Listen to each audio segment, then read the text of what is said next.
रे चला पुढं. काय झाडी काय डोंगर hotel I tell you casualty of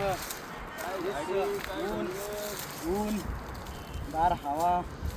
I like it Trekking so hard. Natural so beautiful and natural and climate is so beautiful and जरा ऊन जास्त प्रमाणात 37-38% आणि तो पिवळा टी शर्ट करवंदात तोडतोय. नमस्कार, आम्ही आलोय आता या आमच्या डोंगरावरती दरवर्षीप्रमाणे आम्ही करवंद तोडतो. आमची ही लहानपणाची आठवण या डोंगरामध्ये.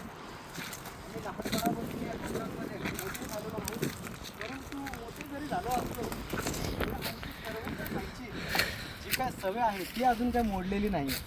परंतु एक प्रत्येकाच्या आयुष्यात एक आवड असते आणि ती आवड आम्ही परंपरेनुसार ठेवलेली आहे. मोठे झाल्यावर पण आणि आयुष्यभर ही परंपरा आमची चालू राहील. माणसाच्या आयुष्यात मोठे होत राहतात, वयाने वाढत राहतो, परंतु त्यांची जी आवड आहे ती कधीच ते विसरून जात नाही किंवा ते टाळत नाहीत. बघूया, अजून बराच लांब जायचं आहे. खालून भरपूर वरपर्यंत चालत आलो आहे आणि या मे महिन्याच्या एंडिंगला करवंद पिकण्यात येतात थोडे थोडे, पण ते तोडून खाण्याचा आम्ही प्रयत्न करतोय. परंतु अजून तरी आम्हाला करवंदाचा काय लाभ मिळालेला नाही आहे, पण आम्ही अजून बराच वरती जाण्याचा प्रयत्न करतोय. समोर राहुल पवार सुद्धा गेलेला आहे पिवळा टी शर्ट घालून. तुम्ही पाहू शकता. घामाघूम झालेला आहे.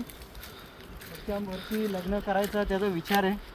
बघूया, आत्तापासूनच फिरून घेण्याच्या प्रयत्नात आहे आणि त्याचा आत्ताच जस्ट चालता चालता पायाला मार लागलेला आपण बघू शकता झूम करून की त्याच्या पायाला आत्ताच एक काटा लागला. परंतु असू द्या, आमची आठवण आहे.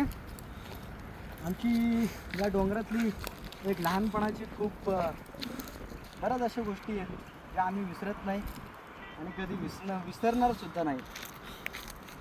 ठीक आहे. जय महाराष्ट्र.